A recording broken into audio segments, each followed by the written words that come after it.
تیسری بات، بھینس کی قربانی بھی آج کل ایک اختلافی مسئلہ ہے. بھینس کی قربانی پر اجماع رہا ہے، اب اختلاف ہو گیا اس میں. پہلے اہل حدیث حضرات بھی اس کو جائز ہی سمجھتے تھے، بلکہ ہم بچپن میں اہل حدیث حضرات سے پوچھتے تھے کہ اگر ہر مسئلہ قرآن و حدیث میں ہونا ضروری ہے تو بھینس کی قربانی کو تم کیوں جائز کہتے ہو؟ بھینس کا تو ذکر ہی نہیں ملتا.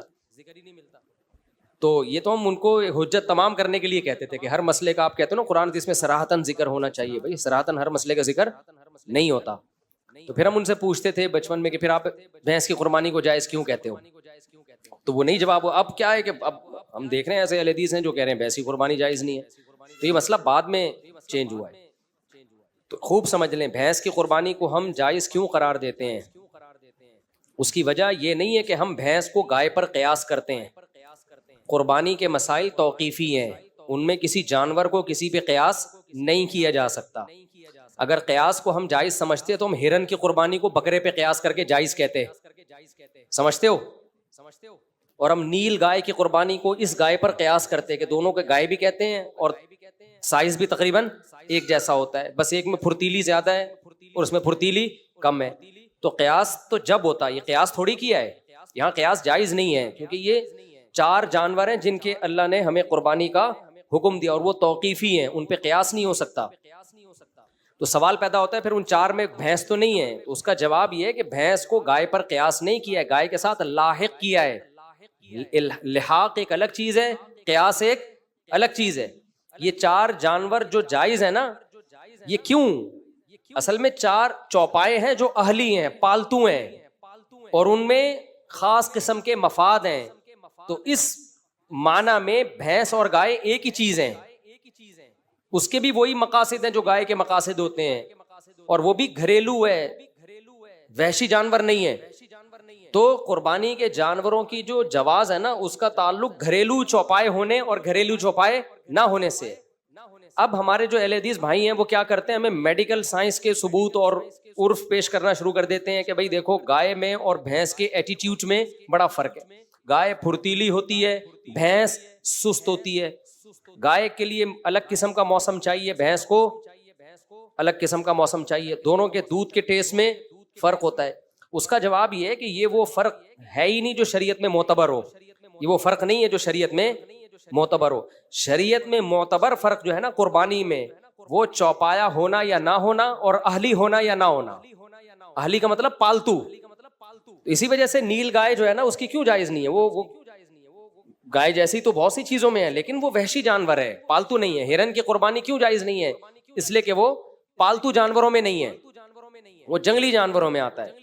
یہی وجہ ہے کہ یاک کی جو قربانی، یاک کہتے ہیں، یاک کہتے ہیں، پتہ نہیں کیا کہتے ہیں اس کو، یاک کی قربانی میں بھی علماء یہی بیان کرتے چلے آئے ہیں کہ اگر پالتو ہے، پل جاتا ہے گھروں میں، پلنے والا جانور ہے تو پھر جائز ہے، اگر جنگلی ہے تو جائز نہیں ہے. تو گائے اور بھینس کے جو مفاد ہے نا وہ بالکل سیم ہے. اس کو بھی گھر میں باندھ کے کھلایا جاتا ہے، بھینس کو بھی گھر میں باندھ کے کھلایا جاتا ہے، اور اس سے بھی دودھ حاصل کرنے کے لیے پالا جاتا ہے، اس کو بھی دودھ حاصل کرنے کے لیے پالا جاتا ہے. وہ بھی جگالی کرتی ہے، وہ بھی جگالی کرتی ہے. تو ہم نے ایسا نہیں کیا کہ بھینس کو گائے پر قیاس کی ہے. ہم نے کہا گائے کا جب شریعت نے اجازت دی ہے تو بھینس اس اجازت میں خود بخود داخل ہے. اس کی ایک مثال دیتا ہوں. قرآن کہتا ہے ماں باپ کو اف مت کرو، ہے نا. اب کوئی کہ گالیاں دینا جائز ہے اور گالیوں کو میں قیاس کر رہا ہوں اف پر. سوری، گالیاں دینا بھی حرام ہے، گالیوں کو میں قیاس کر رہا ہوں اف پر، کہ جب اف کہنا حرام ہے تو اس پر قیاس کر کے میں نے کہا کہ گالیاں دینا بھی کیا ہے، حرام ہے. ہم کہیں گے گالیوں کو اف پر قیاس نہیں کیا جائے گا، گالیاں اف کے حکم میں داخل ہیں، کیونکہ اف سے لفظ اف مراد نہیں ہے. اف کا مطلب ہے تکلیف دینا. تکلیف میں گالیاں تو بطریق اولا داخل ہوں گے کہ نہیں ہوں گی. تو جب اسلام نے کہا نا یہ 4 جانور ہیں، تو یہ 4 جانور نہیں ہیں، ان جانوروں میں کچھ چیزیں قدرے مشترک ہیں، تو جو بھی ہوگی اس میں وہ یہی 4 میں ہی داخل ہوگا. وہ سمجھتے ہو، چاہے طور طریقوں میں فرق ہی کیوں نہ ہو. اگر طور طریقوں میں فرق سے حکم تبدیل ہونا ہوتا تو پھر گایوں میں بڑا فرق ہوتا ہے. عرب میں جو گائے حلال تھی وہ پنجاب کی گائے ویسی ہے ہی نہیں. بھائی عربوں میں جب قرآن نازل ہوا، گائے ذبح کرنے کا حکم دیا، تو کون سی گائے تھی؟ وہ تو سعودی عرب کی گائے تھی نا، مکہ مدینہ کی گائے تھی. اس کو الگ موسم چاہیے، پنجاب کی گائے کو الگ موسم چاہیے، آسٹریلیا کی گائے کو الگ موسم چاہیے. سب کے دودھوں میں بڑا فرق ہے، سب کے لائف اسٹائل میں بہت فرق ہے. آسٹریلیا کی گائے عرب کی گرمی برداشت ہی نہیں کر سکتی ہے. ہماری بھینس تو برداشت کر لے گی لیکن آسٹریلیا کی گائے برداشت نہیں کر پائے گی. آسٹریلیا کی گائے میں دودھ زیادہ ہے, گائے کم ہے, اور ہماری گائے میں گائے زیادہ ہے, دودھ کم ہے. تو اتنے سارے اگر فرق کی وجہ سے حکم تبدیل ہوتا تو پھر تو بہت سارے فرق, خود گایوں میں بہت فرق ہے. آپ گلگت کی گائے کو دیکھو, اتنی سی ہوتی ہے, جتنا مرضی کھلا دو اس سے زیادہ قد نہیں بڑھے گا, جتنا مرضی کھلا لو. اور وہ پہاڑوں پہ چڑھ چڑھ کے نا ان کے مسل بہت مضبوط ہو جاتے ہیں. یہ والی گائے یہ اسپیڈ بریکر پہ نہیں کراس کر سکتی, یہ پہاڑ پہ کہاں سے چڑھے گی. تو اگر دونوں کے ایٹیٹیوڈ میں فرق شریعت میں معتبر ہے تو گائے اور بھینس میں اتنا فرق نہیں ہے, پنجاب کی گائے اور پنجاب کی بھینس میں, جتنے عرب کی گائے اور گلگت کی گائے میں فرق ہے, آسٹریلیا کی گائے اور انڈا موڑ کی گائے میں فرق ہے. بہت فرق ہے ان کے طور طریقوں میں, ان کے لائف اسٹائل میں, دودھ کی کوالٹی میں بڑا فرق ہے, سمجھتے ہو. لیکن یہ فرق شریعت میں معتبر نہیں ہے, کیونکہ وہ بھی باندھ کے کھلایا جانے والا جانور ہے, اہلی ہے, یہ بھی پالنے والا جانور ہے. تو اس لیے چوپایا ہو پالتو ہو, یہ ہے اصل. یہی وجہ ہے کہ شریعت نے ہمیں کہا نا دمبئی کی قربانی حلال ہے, تو اس میں چکی والا بھی آ گیا, بھیڑ بھی آ گیا. حالانکہ دونوں میں بہت فرق ہے, لیکن فائدے سب کے کیا ہیں. چکی ہونے نہ ہونے سے وہ چوپایوں کی فہرست سے بھی نہیں نکلے اور پالتو ہونے کی فہرست سے بھی نہیں نکلے. حالانکہ چکی والا دمبا اور بغیر چکی والا, پنجاب کا کجلا اور کراچی کا دمبا بہت زمین آسمان کا فرق ہے اس میں. کجلا بالکل ہی ایک الگ چیز ہے, اینکی اور بغیر اینکی بڑے فرق ہیں, قیمتوں میں بڑا فرق ہے, گوشت کے ذائقوں میں بڑا فرق ہے. لیکن کیا ہے, چوپائے سب ہیں اور پالتو سب ہیں. تو یہ فرق شریعت نے معتبر نہیں. عربوں میں جو دمبے ہوتے تھے ہو سکتا ہے وہ پنجاب میں ہوتے ہی نہ ہو, وہ والے دمبے اب ہو گئے ہوں, پہلے نہ ہوتے ہوں. لیکن جب دمبا ہے تو چوپایا ہے اور گھریلو ہے, تو پھر ان فرق کا شریعت میں اعتبار نہیں ہے. اس لیے ہمارے نزدیک بالکل وہی گائے کی بھینس کی قربانی میں اجر ہے جو گائے کی قربانی میں اجر. سمجھتے ہو, بیل کاٹو بھینس کاٹو کوئی فرق نہیں ہے, بلکہ بھینسا اس لحاظ سے زیادہ بہتر ہے کہ ماہرین جو حکیم ہیں, جو غذاؤں کے ماہر ہوتے ہیں, وہ حکیم کہتے ہیں کہ بھینس کے گوشت میں فائدے گائے کے گوشت سے زیادہ ہیں, اس میں فیٹ بھی کم ہوتا ہے, اور اکنامکلی بھی آپ کو وہ اس لیے سستا پڑتا ہے کہ اس میں گوشت نکلتا بہت ہے. سمجھتے ہو, کٹا جو ہے نا, کٹے کو تو بولتے ہی کسی موٹے آدمی کو کٹا تو بولتے ہیں, بھینسا ہی تو بولتے ہیں اس کو, تو اس میں گوشت بھی زیادہ ہے. اس بچے کو انگلی پکڑ کے لے جا رہے ہیں, فلما بلغ معه السعی, قرآن کہتا ہے جب بچہ انگلی پکڑ کے باپ کے ساتھ چلنے کے قابل ہوا, اس وقت ابراہیم علیہ السلام کو خواب آیا اسے ذبح کر دو. یہ نقطہ قرآن نے کیوں بیان کیا کہ بیٹے سے باپ کی محبت اس وقت جوش مارتی ہے جب بیٹا باپ کے ساتھ انگلی پکڑ کے چلنے کے قابل. اب وہ اس کے ساتھ محفلوں میں جانا شروع ہوتا ہے. جب تک اس سے چھوٹا تھا تو وہ ماں کی آنکھوں کا تارا ہوتا ہے, باپ تو اسے دور کرتا ہے. دیکھا ہوگا نا آپ نے, باپ بچے کو پیار کرتا ہے, جیسے بچے نے کچھ کیا لو بھائی اماں کو پکڑا دو. ٹینشن کون پالے, ماں پالے. لیکن جب وہ کیا ہوتا ہے, بچہ انگلی پکڑ کے باپ کے ساتھ چلنے کے قابل ہوتا ہے, پھر باپ کی آنکھوں کا تارا بنتا ہے. اللہ فرماتے ہیں فلما بلغ معه السعی, جب وہ بچہ انگلی پکڑ کے باپ کے ساتھ چلنے کے قابل ہوا, محفلوں میں جانے کے قابل ہوا, تو اللہ تعالیٰ نے ابراہیم علیہ السلام کو 3 دفعہ خواب دکھایا, عرفہ کے دن اور بقرعید کے دن, اور اس سے ایک دن پہلے 8 ذی الحجہ کو 3 خواب آئے کہ اس بیٹے کو اللہ کے نام پہ ذبح کر دو. ابراہیم علیہ السلام جس مقام جب گئے ہیں جہاں چھوٹا شیطان, درمیانی شیطان, بڑا شیطان, یہ چھوٹے بڑے درمیانی نہیں تھے, یہ شیطان ایک ہی تھا. لوگ سمجھتے ہیں یہ ذرا کم کوالٹی والا شیطان ہے, یہ تھوڑا سا مہنگا والا ہے, یہ زیادہ بہکاتا ہوگا, یہ تھوڑا سا جاپان سے منگوایا ہوگا یہ والا شیطان, یہ زیادہ خطرناک ہے. یہاں 2 غلط فہمیاں ہیں, ان کا ازالہ کر دینا چاہیے. ایک تو یہ کہ چھوٹا بڑا شیطان صرف ایک علامت کے طور پہ, کیونکہ وہ تینوں ایک ہی جیسے ہیں تو خلط ملط نہ ہو جائے, یہ اس لیے بیان کیا جاتا ہے. دوسری بات یہ کہ وہاں شیطان عملی طور پر موجود نہیں ہے, وہ پتھر ہے جو تبدیل ہوتا رہتا ہے, وہ ایک نشانی ہے پتھر کی, یہاں تھا شیطان, تاکہ رمی کرنے میں آسانی ہو. لوگ اس پتھر ہی کو شیطان سمجھنا شروع کر دیتے. سمجھ رہے ہیں بات کو؟ لوگ کیا کرتے ہیں, لوگ سمجھتے ہیں کہ یہ پتھر جو ہے نا یہی شیطان ہے. وہ شیطان نہیں ہے پتھر, بلکہ وہاں شیطان نمودار ہوا تھا حضرت ابراہیم علیہ الصلوۃ والسلام کو بہکانے کے لیے. حضرت ابراہیم نے شیطان کو کنکریاں ماری، کنکریاں، دوبارہ نمودار ہوا، دوبارہ کنکری ماری، تیسری دفعہ نمودار ہوا، تیسری دفعہ کنکری ماری، اور مینا میں اپنے بیٹے کو لے جا کے لٹا دیا۔ فلما اسلما وتلہ للجبین، فرمایا جب دونوں باپ اور بیٹے فرما بردار بن گئے اللہ کے حکم کے سامنے اور لٹا دیا پیشانی کے بل، اللہ تعالیٰ کی طرف سے وحی آئی، وَفَدَيْنَاهُ بِذِبْحٍ عَظِيمٍ قَدْ صَدَّقْتَ الرُّؤْيَا، اے ابراہیم تو نے اپنے خواب کو سچا کر دکھایا، اللہ کو تجھ سے تیرا بیٹا ذبح نہیں کروانا، اس بیٹے کی نسل میں تو محمد صلی اللہ علیہ وسلم نے پیدا ہونا ہے، یہ کیسے ذبح ہو سکتا ہے؟ یہ بیٹا ذبح نہیں ہو سکتا، یہ تو دعاؤں سے آپ کو دیا گیا ہے۔ ابراہیم علیہ السلام نے بیت اللہ کی تعمیر کے وقت دعا مانگی تھی کہ میری نسل میں ایسے پیغمبر کو پیدا کر، یتلو علیہم آیاتک ویعلمہم الکتاب والحکمہ، جو تیری آیات ان کو پڑھ کے سنائے اور کتاب و حکمت کی ان کو تعلیم دے۔ اس کی نسل میں اس پیغمبر نے آنا ہے، یہ بیٹا ذبح ہونے والا نہیں ہے۔ سب سے زیادہ برکت اسی بیٹے کی نسل میں ہوگی۔ اس سے پتہ چلتا ہے میرے بھائی، اللہ کے لیے جو قربانی دیتا ہے، جس چیز کی قربانی دے گا اللہ اس کی اسی چیز میں سب سے زیادہ برکت دیں گے۔ اگر اپنی اولاد کو دین کے لیے وقف کر دو، لوگ کہتے ہیں نا اگر بچے کو مولوی بنا دیا تو یہ تو کسی کام کا نہیں رہے گا، اپنے کسی بیٹے کو دین کے لیے وقف کر کے دیکھو، سب سے زیادہ برکت تمہاری اسی اولاد میں ہوگی، سب سے زیادہ برکت۔ رسول اللہ صلی اللہ علیہ وسلم نے فرمایا حج اور عمرہ کرو، اس لیے کہ حج اور عمرہ فقر و فاقہ کو ختم کرتا ہے۔ کیوں؟ حج عمرے پہ پیسہ بہت خرچ ہوتا ہے، تو اللہ نے حج اور عمرے ہی کو فقر و فاقہ ختم کرنے کا ذریعہ بنایا۔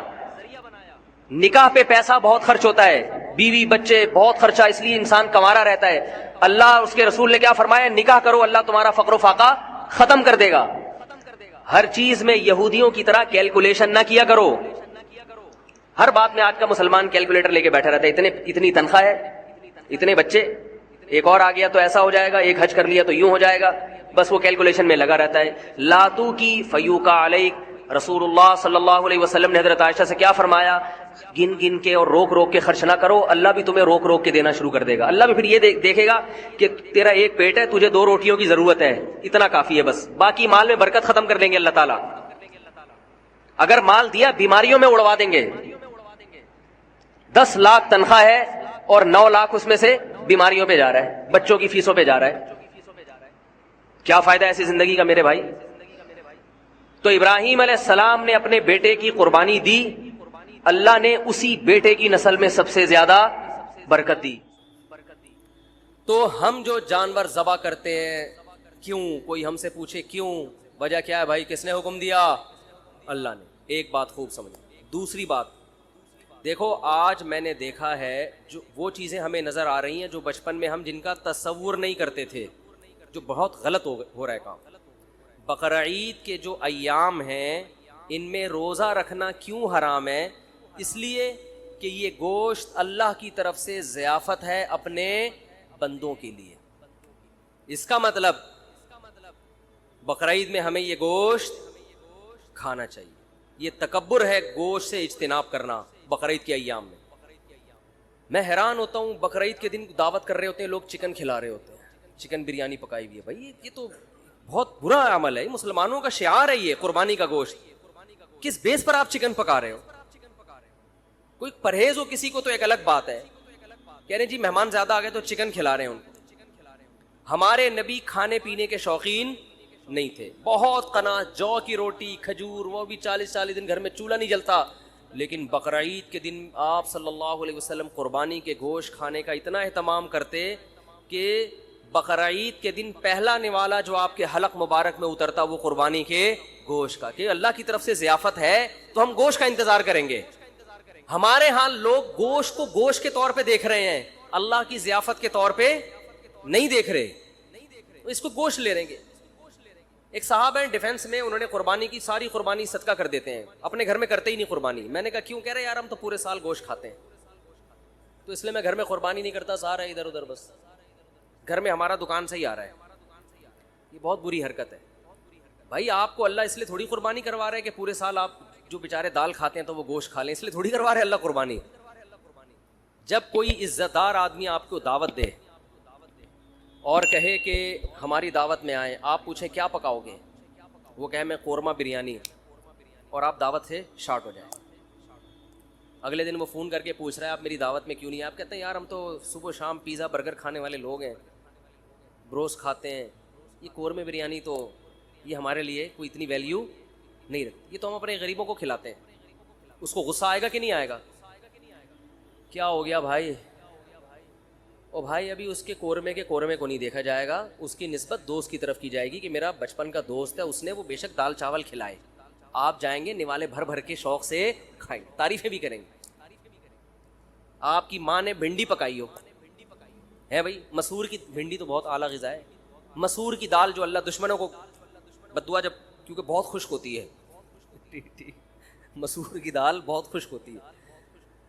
مسور کی دال پکائی آپ کی والدہ نے, لیکن دال چاول مسور کی دال بہت اچھی ہوتی ہے. میں یہ وضاحتی بیان اس لیے کرنا پڑتا ہے کہ پھر لوگ دال چاول دعوت کرتے ہیں نا تو کچھ اور چیز لے آتے ہیں سامنے. تو آپ کی والدہ نے محبت سے مسور کی دال پکائی, تو آپ محبت کے اظہار میں لقمے بھر بھر کے کھاؤ گے کہ نہیں کھاؤ گے؟ تو یہ تکبر ہے کہ ڈیفینس میں رہنے والا آدمی کہہ رہا ہے یار ہم تو پورے سال گوشت کھاتے ہیں, ہمیں کیا ضرورت ہے. وہ بھائی شوق سے کھاؤ, تواضع کے ساتھ کھاؤ, یار ہم تو اللہ کے رزق کے محتاج ہیں. اللہ تیرا فضل ہے کہ تو ہمیں کھلا رہا ہے. حقیقت ہے اللہ نہ کھلائے تو ہم تو بھوکے مر جائیں. تو اس میں شوق سے نبی صلی اللہ علیہ وسلم نے, روایت میں آتا ہے 100 اونٹ نہر کیے, 60 اپنے ہاتھوں سے, باقی حضرت علی سے. ہر گوشت ہر جانور میں سے تھوڑا سا آپ نے نوالا لیا ہے اس میں سے. تو اس لیے اس میں تکبر بھی ٹھیک نہیں ہے کہ ہمیں کیا ضرورت ہے, ساری قربانیاں ادھر کر دی, بھائی کچھ نہ کچھ گوشت رکھو. اور کنجوسی بھی ٹھیک نہیں ہے. بعض لوگ اللہ کی ضیافت کو جو قبول کرتے ہیں تو اگلے سال بقرعید تک وہ ضیافت ہی چلتی رہتی ہے ان کی. محرم کے حلیم کس سے پکڑے ہیں ہے بھائی؟ اتنی بھی کنجوسی ٹھیک نہیں. وہ ایک چٹکلا ہے نا اس پہ, ایک آدمی کو خواب آیا, بقرعید کے 6 مہینے بعد خواب آیا کہ اس کا بکرا جنت میں ٹہل رہا ہے, ایک ٹانگ نہیں ہے, ایک ران نہیں ہے. اس نے پوچھا فرشتوں سے یہ کون ہے بھائی؟ اس نے کہا یہ تمہارا بکرا جو تم نے ذبح کیا تھا جنت میں. اس کا ٹانگ کہا, کہہ رہا ہے وہ ابھی تک فریزر میں پڑی ہوئی ہے, وہ ابھی تک تمہارے, وہ جب پہنچے گی تو لگا دیں گے یہاں پہ. سمجھ رہے ہیں؟ تو اتنی کنجوسی بھی ٹھیک نہیں, کھاؤ بھی اور کھلاؤ. رج کے کھاؤ تو رج کے کھلاؤ, لیکن رج کے کھانے میں اتنا ضرور ہے کہ گوشت اسی کو سوٹ کرتا ہے جو اس کو یوٹیلائز بھی کرے. تھوڑا سا ورزش ہو, محنت ہو, تو پھر تو گوشت کھائے انسان. زیادہ محنت کا کام نہیں ہے تو پھر اللہ کی ضیافت اتنی قبول کریں جتنی افورڈ کر سکتے ہیں. میرے بیان سن سن کے چربیاں کھا کھا کے پتہ چلا آغا خان میں پڑے ہوئے ہیں, لیکن کھائیں ضرور. اور ایک اہم بات یہ بھی کہ جو غریب آدمی ہے جسے پورا سال گوشت کھانے کو نہیں ملتا, وہ اگر قربانی کرتا ہے تو فقہا کہتے ہیں اس کے لیے اسٹور کرنا یہ صدقہ کرنے سے زیادہ بہتر ہے. سمجھتے ہو ایسے غریب بھی ہیں جو بیچارے پورے سال گوشت نہیں ملتا, ان کے بچے ہیں, فیملی ہے, تو اس کے لیے اسٹور کرنا یہ صدقہ کرنے سے زیادہ بہتر ہے, کیونکہ اپنے بچوں کا حق دوسرے کے بچوں سے پہلے. تو بعض غریب بھی سخاوت دکھاتے ہیں, ان کے بچے بلک رہے ہوتے ہیں, ابا اتنے عرصے کے بعد بکرا دیکھنے کو ملا ہے, اتنا گوشت دیکھنے کو ملا ہے, امیدیں تھی کباب کوفتے بنا بنا کے پھوڑتے, ابا نے سخاوت میں آ کر سارا خالو کو دے دیا, ماموں کو دے دیا. تو فقہا نے مسئلہ بیان کیا ہے کہ بھائی اگر کوئی آدمی غریب ہے, اس کے خاندان بڑا ہے, تو پورا گوشت اسٹور کر لے. بچوں کا حق پہلے, بچوں کو پہلے فوکس کر, بیوی بچوں کو اپنے. سمجھتے ہو کہ نہیں سمجھتے تو وہ پھر اس پہ آپ طنز نہ کریں کہ 6 مہینے بعد حلیم کیوں پکڑا ہے. بھائی اس کا مسئلہ ہے, وہ اللہ نے اس کو, تو بچوں کو پہلے کھلائے باقی بعد میں. تو یہ جو قربانی کے 3 حصے کیے جاتے ہیں یہ فرض واجب نہیں ہے, یہ مالدار کے لیے ایک مستحب حکم ہے کہ آپ مالدار ہیں تو آپ تو پورے سال کھاتے رہتے ہیں, ایک حصہ آپ کھا لیں, آپ اللہ کی طرف سے ضیافت ہے, ایک حصہ رشتہ داروں میں بانٹ دیں. اگر رشتہ دار مالدار ہیں تو پھر ان کو بھی بانٹنے کی ضرورت نہیں ہے, 1/3 آپ کیا کر دیں غریبوں کے لیے. قرآن کہہ رہے ہیں فَكُلُوا مِنْهَا وَأَطْعِمُوا الْقَانِعَ وَالْمُعْتَرَّ, قناعت والے کو بھی اور جو دیکھنے سے مسکین لگ رہا ہو, یعنی اتنا مسکین ہو کہ اس کی غربت کے آثار اس کے چہرے پہ ظاہر ہو جائیں, صحت سے پتہ چل رہا ہے کہ بیچارے کو گوشت کھانے کو نہیں ملا, تو غریبوں کو بھی کھلاؤ, خود بھی کھاؤ. تو جو غریب ہے وہ سارا کھا لے, جو مالدار ہے وہ 1/3 صدقہ کر دے. اور بھی کچھ مسائل ہیں جو انشاءاللہ جمعے کے بیان کے بعد میں قربانی کے حوالے سے بتاؤں گا. بہت اہم مسائل ہیں جن کی لوگ رعایت نہیں کرتے. آج مائک کا سیٹ اپ صحیح نہیں ہے تھوڑا سا, تو مجھے چیخنا زیادہ پڑ رہا ہے, تو نماز کے بعد انشاءاللہ ہمارے یہاں عید الاضحیٰ کی نماز 6:30 پر ہوگی، اور ہمارے یہاں